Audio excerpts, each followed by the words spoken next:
Salam planter Indonesia. Assalamualaikum warahmatullahi wabarakatuh. Di pagi hari ini, Jaringan The Brondol menjawab pertanyaan dari sahabat The Brondol yang bercerita tentang bagaimana Pak Pendi tanaman ini mau saya rawat, apakah hasilnya itu bagus atau tidak. Sementara kondisi tanamannya seperti yang ada di video depan tadi ya. Bahwa pada prinsipnya dalam perawatan kelapa sawit yang lama terbengkalai atau tidak terawat, ataupun bahkan dipupuk, dirawat tapi terlalu intensif, tetapi ada gap produksi yang terjadi atau yang terjadinya akhirnya seperti ini. Bahwa di dalam perawatan kelapa sawit itu sendiri kita juga harus mempertimbangkan ketika kita mengeluarkan biaya cukup banyak dalam perawatannya, kita juga harus menimbang produksinya bisa ada nggak ya, bisa maksimum nggak ya. Tapi melihat dari tanaman kelapa sawit yang ada di depan, ini sangat mungkin terjadi ketika pemupukan tetap dilaksanakan, tapi jumlahnya kurang, dan pemanen akan mengejar buah. Karena kalau ketika kita ngomong dosisnya yang kurang, maka yang bunga jantannya banyak, kemudian bunga betina yang nanti akan menjadi TBS itu semakin relatif sedikit, maka pemanen akan cenderung mengejar buah tersebut. Ketika mengejar buah tersebut, yang terjadi adalah jumlah pelepah yang berkurang.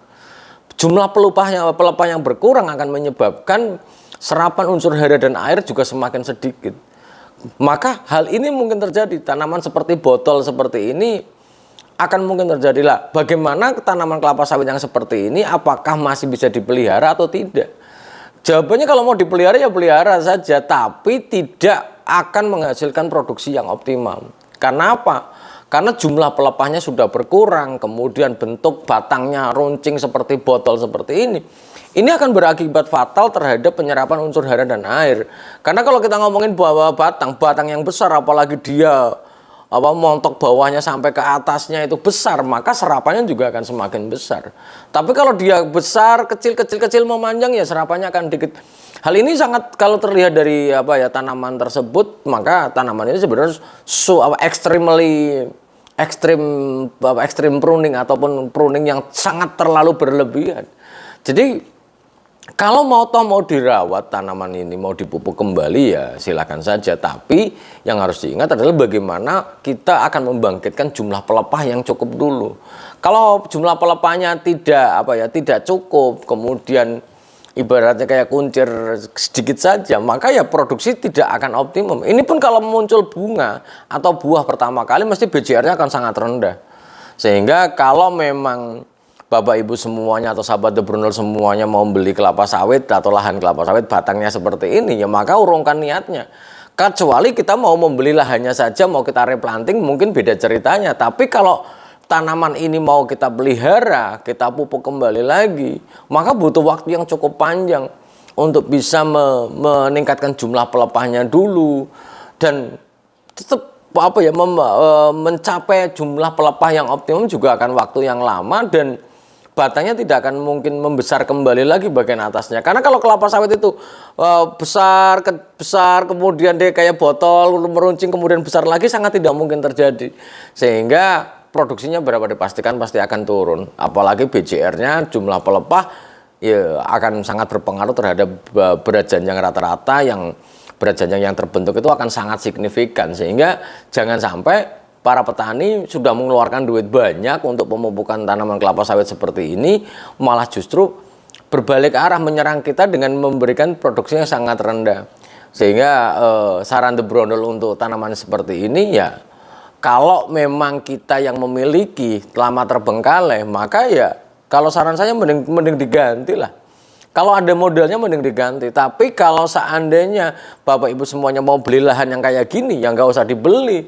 Karena ini tidak akan banyak menghasilkan hasil yang wow, itu tidak akan mungkin terjadi. Kalau terjadi pun butuh waktu yang panjang sekali, biaya kita terkuras habis-habisan. Mungkin itu aja dulu yang dapat saya sampaikan di kesempatan pagi hari yang berbahagia ini.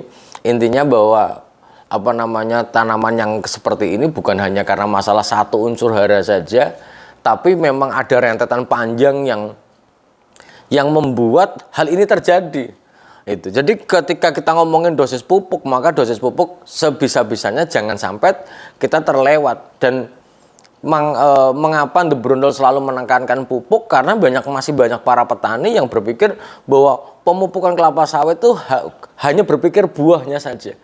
Ya, kalau nggak KCL urea saja. Sementara the case of life-nya ataupun kunci kehidupan dari tanaman itu sendiri adalah fosfor ya. Dalam beberapa buku kesuburan tanah itu disebutkan bahwa kunci kehidupan sebuah tanaman itu adalah di fosfor. Kalau fosfornya tidak tersedia ataupun tidak diberikan, maka fotosintesis yang terjadi ketika akan hasil fotosintesis dirombak menjadi ATP dan ADP yang terjadi untuk transport unsur hara dan air juga kacau kondisinya, maka ya batang akan mengecil. Ketika batang mengecil, maka otomatis berbentuk botol seperti yang ada di depan sana, maka ya BCR akan turun. Sehingga menjawab pertanyaan para petani juga, Pak Pendi bagaimana sih meningkatkan BJR atau berat yang rata-rata ataupun buahnya biar semakin gede itu bagaimana? Maka tidak bisa terlepas dari 4 unsur hara makro dan unsur hara mikronya. Kalau kita hanya ngomongin nitrogen, kalium, maka fosfornya terlewat ya, serapannya nanti akan rendah, magnesiumnya kurang ya juga akan kuning, kemudian fotosintesisnya juga tidak berlangsung sempurna. Maka ya tidak akan menghasilkan buah yang besar. Karena buah yang besar dihasilkan oleh tanaman yang sehat yang tercukupi. Sebagai contoh logika di dalam kehidupan kita ya, di manusia sendiri, bagaimana meningkatkan produktivitas kita pribadi. Kita tidak bisa hanya makan, minum, kemudian makan, minum, ngerokok misalnya saja nggak bisa. Harus ada makan, minum, healing, rekreasi, merokok, ngopi. Wah, ini baru produktif. Mungkin ini kalau gambarannya The Brondol sendiri. Jadi intinya adalah seperti itu. Untuk bisa meningkatkan produktivitas kelapa sawit, maka harus terpenuhi 4 unsur hara makro dan unsur hara mikronya yang sangat sering terlewat oleh kita semuanya. Jadi benang merahnya yang ingin saya sampaikan adalah kalau seandainya tanamannya seperti video di depan, mungkin kalau Bapak Ibu semua mau merehabilitasi, maka butuh tenaga yang ekstra, biaya yang ekstra, dan hasilnya harus banyak bersabar.